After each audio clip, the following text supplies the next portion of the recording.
My name's Tim, I'm an addict.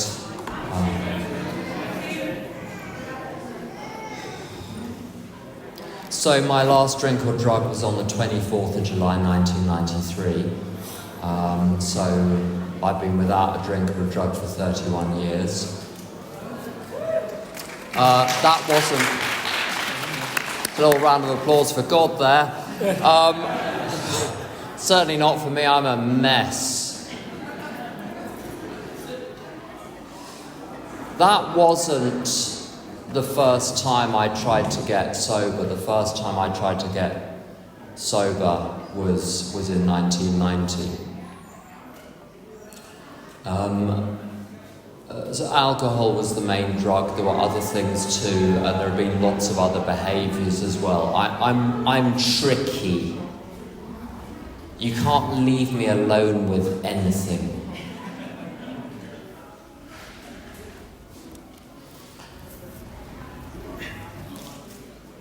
As I was saying to a couple of people, I'm not a conventions person. I don't normally like conventions, but this is cracking. If you'll pardon the pun. Because there's a bit of fire in the room, and I like that, and fire keeps me warm.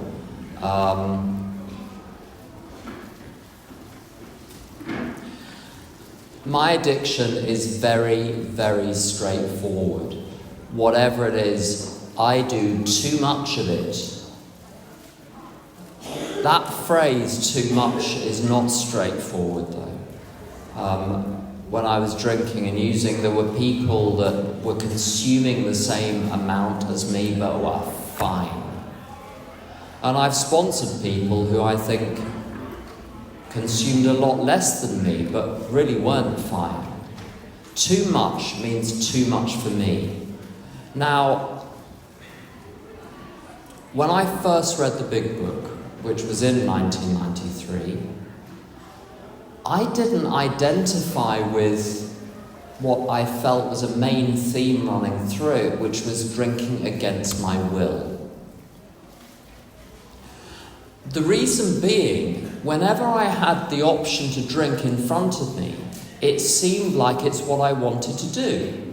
So how is that against my will? I never met a drink I didn't like.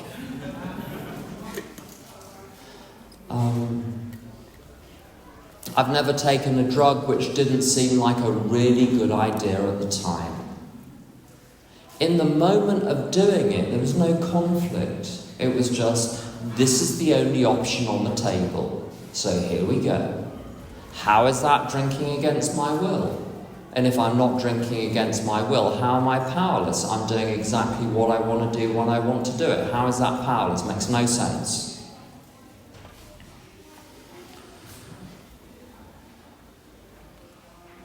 I wasn't taken through the Big Book. I was given it to read, and I think they said, read it. That was the extent of the instructions.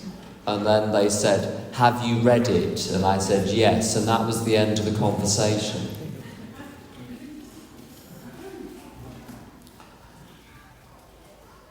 What the book talks about, however, is this funny sort of madness which descends like a fog. And in that fog, a drink seems like a good idea. To ask whether I was drinking or using in accordance with my will or against my will, you can't use that moment before drinking or using to test it out, because that won't prove anything.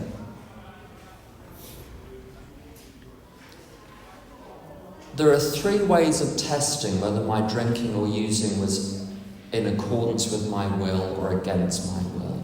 The first thing was it in my own best interests? Well, the answer to that was very clearly no, as the policeman who would arrest me would agree.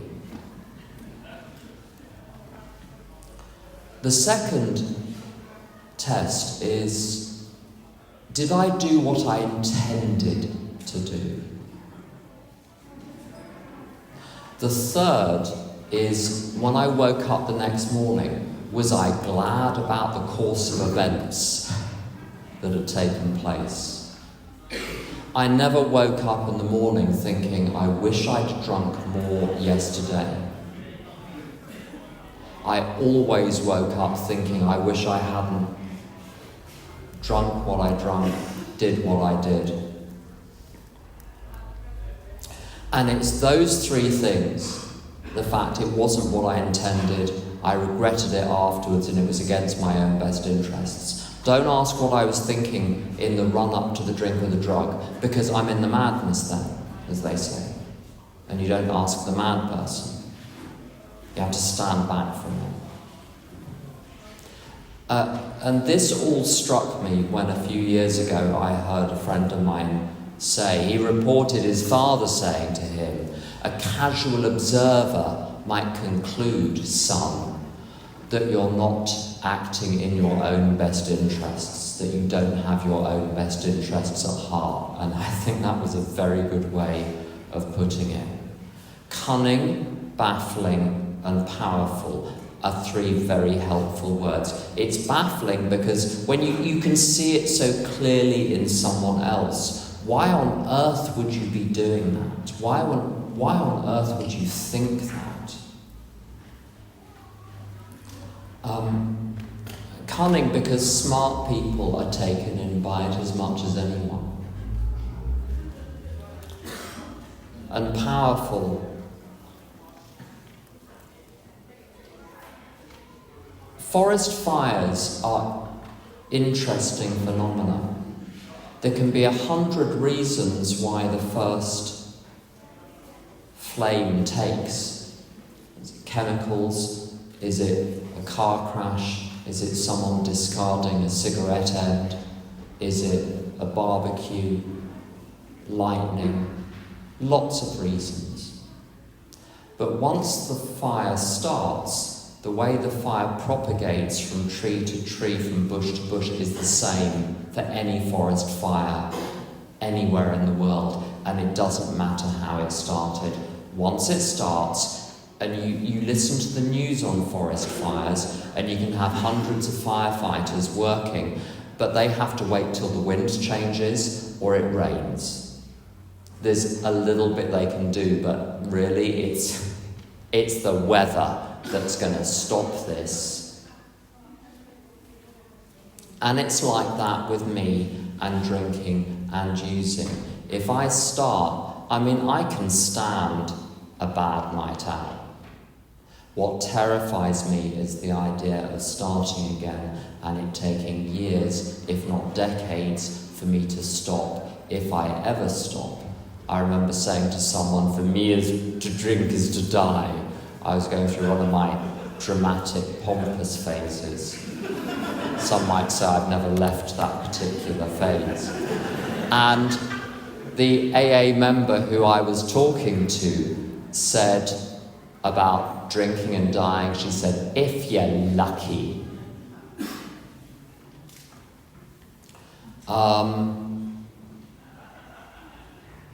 In modern English we have the word death, and that covers everything from dying in your bed to the most horrific imaginable deaths. In Old English, and when they were speaking Old English, things were, you think Birmingham's rough, 12 centuries ago was rough. And they had two different words for death. There was death, ordinary death, and there was a word, kwalu, which meant a violent death. Alcoholism gives rise to very violent deaths, and I don't just mean being beaten up or stabbed, but just the awfulness of it. If you've watched friends die, how slow it is on occasion, the twists and turns, the false hopes, the little dawns, the moments you think, oh, they've got it now, they're on their way back, and then they're not.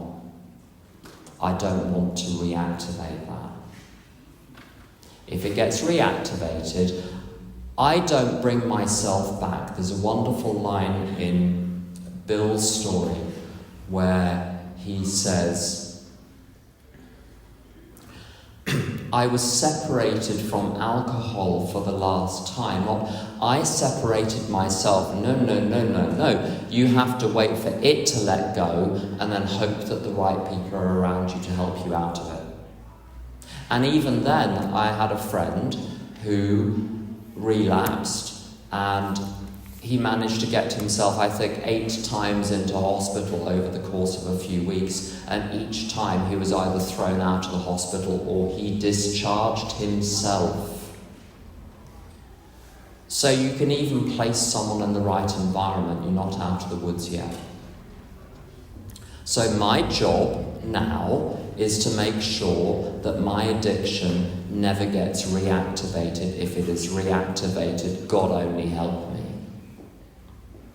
Now, the young people in here won't get this point, but in the late 70s or maybe early 80s, there was a dreadful children's program called The Adventure Game.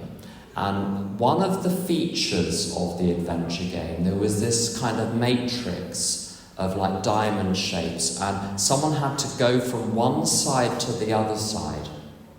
And they had to choose to go to the left to the next square or go to the right to the next square. And if they went to the wrong square, they would be zapped out of existence. If they went to the correct side, they'd be fine. And gradually they made their way across, and sometimes they got zapped. I can say things in CA that I can't say in AA because I know it'll be controversial in AA. But there's a line that people use sometimes. There are as many ways to stay sober as there are people in recovery. Between you and me, I don't think that's true. I may be wrong. Now, what do I mean by that? Of course, everyone does it slightly differently. You get 100 people who are, big book seal of approval, and everyone's got a slightly different take, everyone's got a slightly different angle, everyone's got slightly different definitions. They put together the puzzle pieces slightly differently, or sometimes radically differently, but it's all coming from the same book. It's clear-cut directions up to a point, but once you reach that point, after that, it's left to the discretion of the practitioner at the steps. Step 5 is a really good example. It says it's a long conversation. How long is long? 40 minutes or 3 days? Both would count as a long conversation.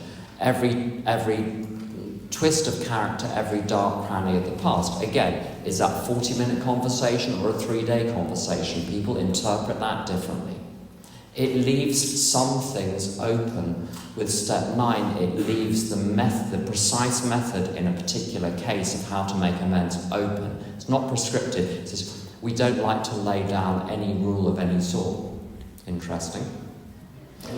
You might tell that to some groups. What's the point? The point is that there are some things which work, there are some things which don't work. Within the range of things which work, there's some variation. There's a line in the book where it says, half measures availed us nothing. But that nothing, the result was nil until we let go absolutely. It looks pretty devastating. When I put a foot wrong in AA, it's not like the adventure game. I don't get zapped straight away. I put a foot wrong, nothing happens. I put another foot wrong, nothing happens. I stop going to meetings, nothing happens. Eerie. And you start to think everything they said, with that, I was sold a bill of goods there. It's not true. Very clearly, you can drift a long way and it's fine. And as one travels around the world of recovery, different meetings, different places, different fellowships, my observation is that a lot of people don't do what is said in the big book and are staying sober perfectly well, thank you very much. for now. And that's the point, is that I think alcoholism is terrifying because it can be very slow. When I was very new, I was on a short leash indeed. If I started to drift at all, I remember one day in my first year, I didn't go to a meeting that day thinking, I can not go to a meeting for a day, what's going to happen to me? And I went completely mad. And by 11 o'clock that night, I was suicidal. And I thought, I better not try that for a while, and I didn't. I'm on a very short leash. Although, when I was 7 or 8 years sober, I drifted and I stopped going to meetings for a while. And it took a while for the curse to burn its way through into my life. It took me a while and it was only when I was in a situation around 9.5 years, situation, you have to use your imagination to think what might be behind that word. I was in a situation where the person I was with was taking cocaine and very much wanted me to take cocaine, and I dithered. And I got out of that situation and I got home and I was fine. But it scared the bejesus out of me. Because I'd got there through 1,000 little steps away from recovery. Each one of which seemed perfectly reasonable, perfectly rational, and did not give me any cause for concern or worry or disturbance. So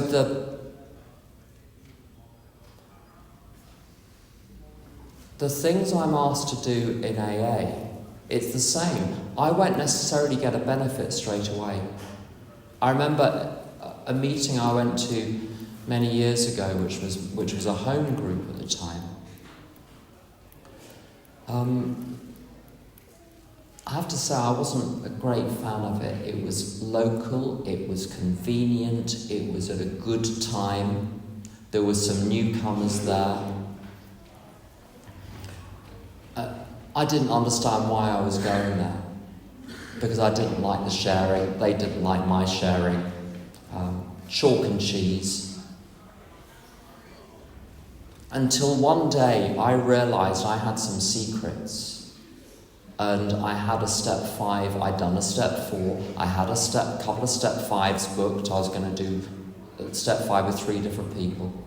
And the first step 5 was booked about 10 days hence, and the thought occurred to me,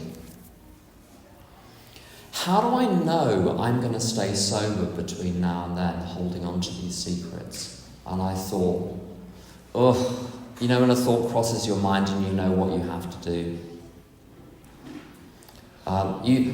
Footnote, sometimes people say, I don't feel the presence of God. If ever you get a very strong feeling that you know what the right thing is to do and you really don't want to do it, but you know you have to do it, you're in conscious contact with God. There's not going to be a flash, there's not going to be bright lights, there's not going to be a vision, it's going to be the conscience. And I knew I had to convey these secrets to this bunch of people I did not like, but were members of my home group, which I'd been going to for reasons I didn't understand. But I realised once I conveyed the little secrets and no one batted an eyelid and I was fine, I realised I'd built the venue for doing that by going to that meeting week in, week out for a couple of years. And maybe the reason I did that was to give me the ability to say the secrets that I needed to say in that situation. I don't necessarily see the benefits of the things that I do in recovery until years later. So when I do the wrong thing, I don't get an immediate negative payoff. When I do the right thing, I don't get an immediate positive payoff. Sometimes the wrong thing is really comfortable. Sometimes the right thing is really uncomfortable. And I don't have to make many decisions in my life these days because my life is just very orderly and stable, and I've been in the same job for a long time. I've been with the same person for a long time. I've lived in the same flat for a long time. But when decisions need to be made, I'm very cautious about, I think the phrase people use is thinking it through, because I can argue anything is the right thing. Anything. I've argued my way into AA, I've argued my way out of AA, I've argued my way into jobs or even careers which were a catastrophe. And things seem like a good idea to me when they're not. And this is why I think the whole of the programme is about one thing and one thing only, which is forming a relationship with God.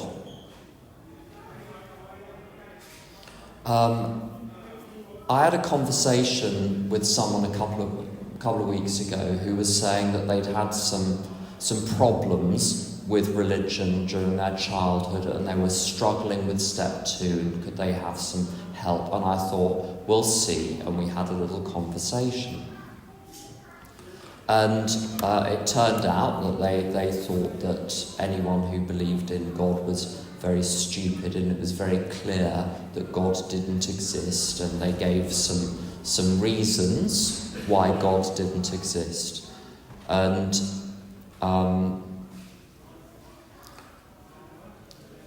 I was a little blunt that day, I have to admit, and I said, whilst you're still producing words, there is no hope. When you stop producing words, there might be hope. While I'm still paying attention to what my own mind is telling me, when I'm still the final authority in my life, when I'm still talking about me and what I think, there's no room for anything else.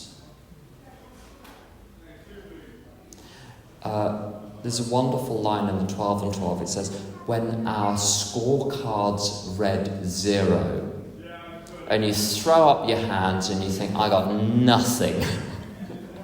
Nothing. I don't care. Just show me what to do. I don't even need to be told what to believe. Just give me something to do. I'll do that. And then give it 5 years and then we'll see. I'm going to give it a minute before I assess anything. Because I'm just done. Anyway. Nice chap, I know him, he's lovely, we get on very well. But in this conversation, he then said, so what you want me to do is simply believe in God, even though I think there's no more chance that God can keep me clean and sober than leprechauns. I thought, okay, so that's what we're dealing with, that type of hostility, fine. And I had one more card to play. Because I don't argue any of those things. I don't get in there on the topic of whether God exists or not. My bones are old and I've got limited wind, and I just can't. Because it doesn't work anyway, apart from anything. And I said, are you happy? I thought this will get him. And he said, the more I work the programme, the happier I am. I thought, well, good for you. I said, well, I'm going to wish you well in your recovery. And that was the end of that. If someone is doing well without God, my hat is off to you. Good luck to you. Nothing I have to offer is of any use to you whatsoever. Clearly something is working. Carry on doing that.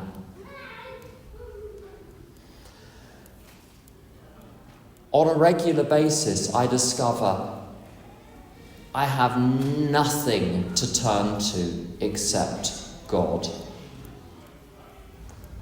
I can't think it through one more time. I can't even read any literature. I can't read any spiritual literature, especially. Sometimes trying to feed me spiritual literature is when you're trying to feed a baby with a little spoon with some mushy food on it, and wherever you poke the spoon, its head turns and the food goes on its cheek. It just won't go in the mouth. The child does not want to eat. I can be like that. And I just have to go straight to the source and say, show me what to do. And then what comes back is not logical argument or anything clever or anything considered. It's just, this is the next thing to do. This is the next thing to do. One of my favourite lines in the big book is on page 87, where it says, when doubtful or agitated, we ask for the right thought or action.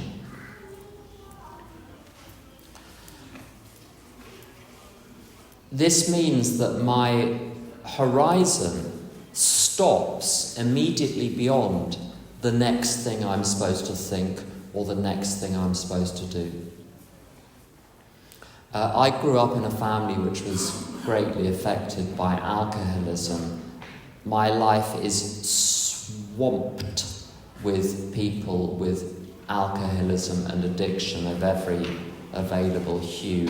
I'm very much a candidate for Al-Anon, and Al-Anon has been part of my life as well for 29 years. And part of the Al-Anon problem is being in such a devastated state of undernutrition in every imaginable way that you look at the world, keeping an eye on everything going on in the world to spot every single danger, so you can make a list of all the dangers, then you make a list of all the things you do for all the dangers, and then once you get everything done on all of the lists, you'll be safe.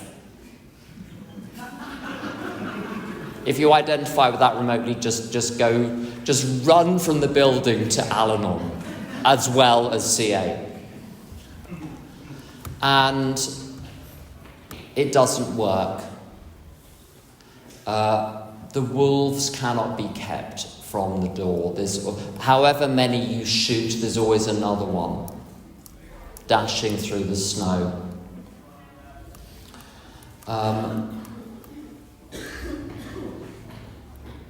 And I can't mentally keep an eye on everything. It's too exhausting, which is why the big book reduces my focus to the next thought and the next action.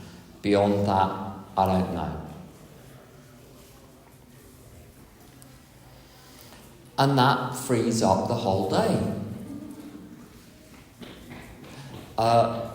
In job interviews, they're fond of asking questions like, where do you see yourself in 5 years? And I'm really glad that the way I make a living, I don't have to go to job interviews, because they'd get short shrift in response to that question.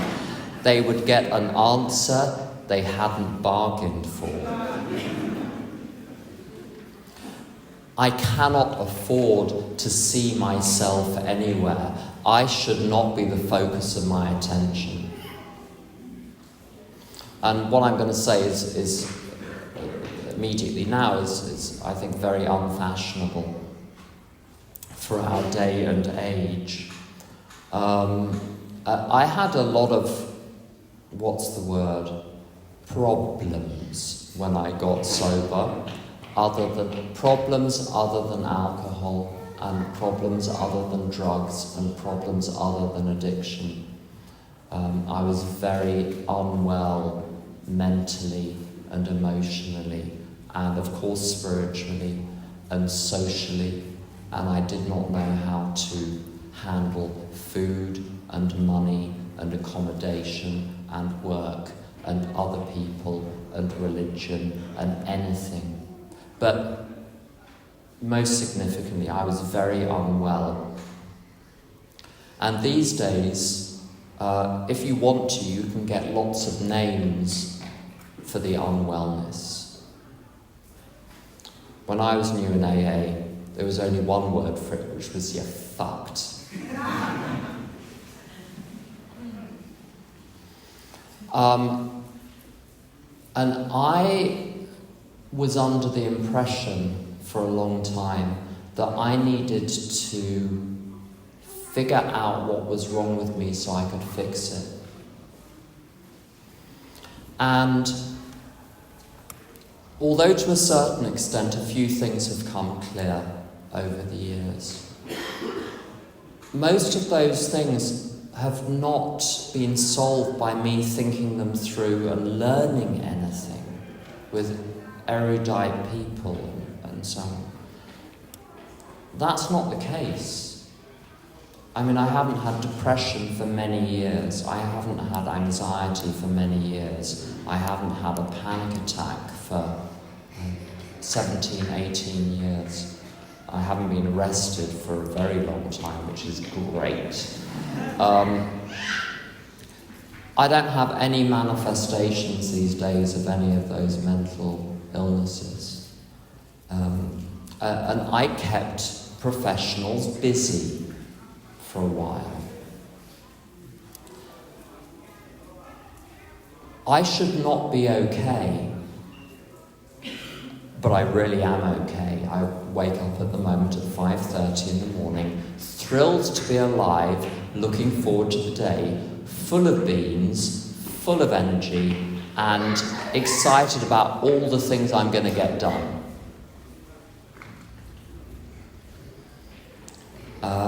Of course, I still have moral problems, which is why I have to do a regular daily moral inventory. But I do not have mental problems anymore, and haven't for a long time. So the question which I ask myself is, why not? And it is not because I've solved them, it's because I've been given something else to do. And whilst I've been doing those other things, the mind seems to have healed itself, because it hasn't had me staring at it, nagging at it, pulling at it, poring over it, carving it up with a knife and a fork, trying to work out what's wrong with it. I've simply left it be. So what do you do instead? You carry this message to other addicts.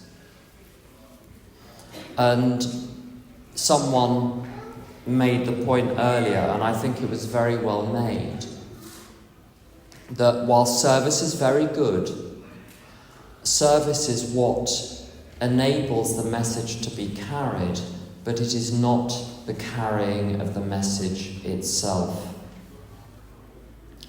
The direct work one-on-one with other alcoholics and subsidiary things like this, the events where I'm speaking to you, that's in a sense one-on-one multiplied across the room, but really the one-on-one thing is very important.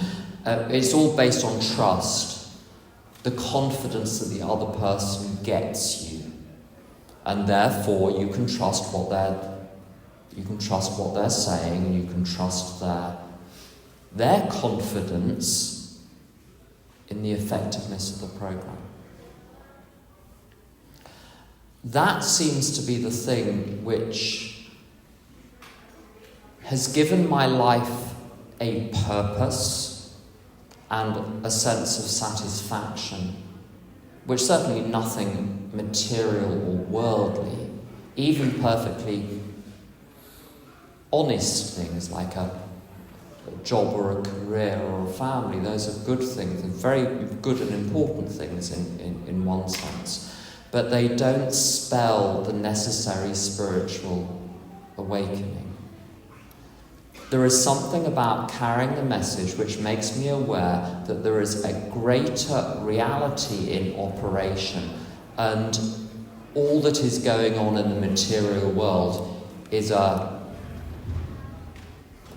show taking place on the theatre stage. In a theatre, the show that is going on really is going on. It's not an illusion. It's happening. The play is taking place. There's flesh and blood on the stage acting out the scenes. But what is going on in the theatre is a fragment of what is going on in the universe. And the actors are more important than their parts. For years I was an actor who thought that the parts I was playing, the various roles in my life, were me, and they weren't. They're just where I am. They're what I'm doing. They're not who I am. That contact with a higher reality, presided over by God, from that position, I appear to be safe from my addictions being reactivated. This care and protection of God business, I'm working with a lot of people on step 1 at the moment. Very slowly, to their consternation, they want to tick the box and get through it, and I'm no, we're gonna do this properly. And one theme which comes through in people's work again and again and again is, when it says, for instance, we had to follow that the person can stay sober if he follows a few simple rules. And person after person, I said, what are the rules? They said, believing in God. Believing in God will do nothing on its own. Working for God will do something, even if you don't believe in God. It is the action which brings about the belief itself. So in working for God, there's nothing grand or highfalutin about it. It's simply waking up in the morning and turning up for work with God, saying, what do you want me to do today? And one simply has to go with one's instinct on this. Inspiration, intuitive thought, or a decision. Not following schemes or rules or systems, but saying, God, what do you want me to do? And making the decision that I will be satisfied with whatever it is. If what it is doing the dishes, very good. If what it is a piece of work which someone is pleased with, very good. If what it is a piece of work and they are indifferent or even unhappy for no good reason, very good. My job at home with my other half is to be available, to show up, to do good looking after, as a friend of mine puts it. And sometimes there is a tremendous response from my other half. Sometimes there's nothing. He's got stuff going on and he hasn't got any energy to give to others once he gets home from work because it's all spent. So in that situation, how do I serve God? I treat it like Downton Abbey. I'm downstairs, he's above stairs. My job is simply to be the discreet servant, do what needs to be done. I'm owed nothing by anyone. I'm owed everything by God, that I need to fulfill my side of the bargain. This really is a high-stakes game. It's all or nothing. Am I going to trust the world, or am I going to trust God? And trusting God again and again and again and increasingly has meant I can't play by the world's rules. I can't bullshit, I can't lie, I can't subscribe to values I don't believe in. I can be diplomatic and discreet, but I can't play the games. And I've often said no to work opportunities because ethically or spiritually it is not the right thing. And my good common sense says you're insane, you're running away from real life, you're running away from the world, you're hiding in a spiritual fantasy land. This is just unconscious avoidance. But I trust God and everything is worked out. Work is absolutely fine, I've got enough money. It shouldn't work the way it works. It talks about uncommon sense, common sense becoming uncommon sense. So I'm very happy with what recovery has enabled in me. I'm very pleased I have a relationship with God. And I'm going to finish on this point. Someone made the point, I think, very well about the higher power versus God can be on occasion a way of avoiding. Higher power sounds very abstract. God is personal. I don't know about anyone else. If you're fine with an abstract spirit of the universe, good for you. I don't want to disturb that. But I'm reporting that I need a personal relationship with God, and I need to feel that God is personally, actively interested in my life. I don't know why that's the case, but it is the case. But that is the God that's available to me today. Thanks for listening.